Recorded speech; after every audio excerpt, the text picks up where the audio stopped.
মুসলমানদের মধ্যে খরচ নামের একটি প্রথার প্রচলন আছে।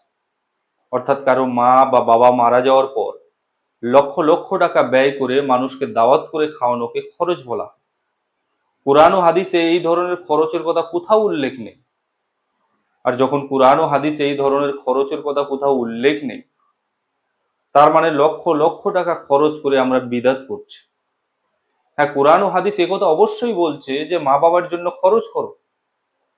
তার মানে এই নয় যে মা বাবা মরে যাওয়ার পর লক্ষ লক্ষ টাকা খরচ করে মানুষকে দাওয়াত করে খাইয়ে দিলেই পুণ্য অর্জন হবে। এক অসুস্থ বাবা ছেলেকে বলছে যে বাবা আমাকে একটা ছোট্ট মোবাইল কিনে দাও, যেন আমি যখন অসুস্থ বোধ করি তখন ফোন করে যেন তোমাকে জানাতে পারি। তখন কিন্তু ছেলে বাবার জন্য মাত্র 1,000 টাকা খরচ করে একটা মোবাইল কিনে দিতে পারছে না। বাবা অসুস্থ হয়ে দুদিন বিছানায় পড়ে থেকে অবশেষে মারা যান। কিন্তু মৃত্যুর পর সেই ছেলে 1,00,000 টাকা দিয়ে গরু কিনে বাবার নামে খরচ করছে। কুরআন ও হাদিস বলছে যে ওই খরচের কোনো দাম নেই। বাবা বেঁচে থাকতে যদি মাত্র 1,000 টাকা খরচ করত, তাহলে এই 1,00,000 টাকার চাইতে অনেক গুণ বেশি সওয়াব পেত।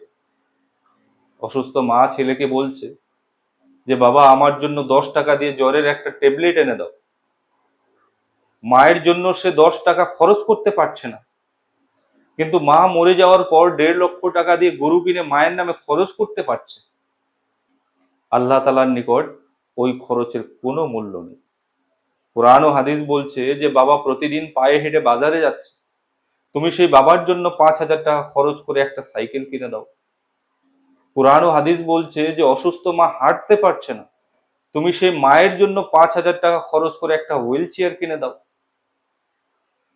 কুরআন ও হাদিস বলছে যে যদি অসুস্থ বাবা কিছু খেতে চায়, তুমি সেই বাবার জন্য 100 টাকা খরচ করে কিছু এনে দাও।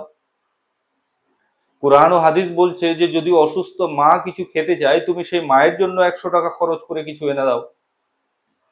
কুরআন ও হাদিস বলছে যে মা বাবা যখন অসুস্থ থাকে, তুমি তাদের ট্রিটমেন্টের জন্য টাকা খরচ করো।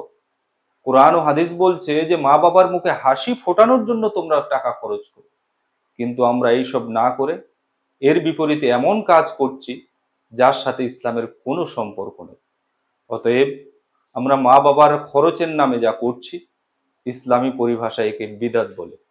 এ থেকে আমাদের দূরে থাকা উচিত।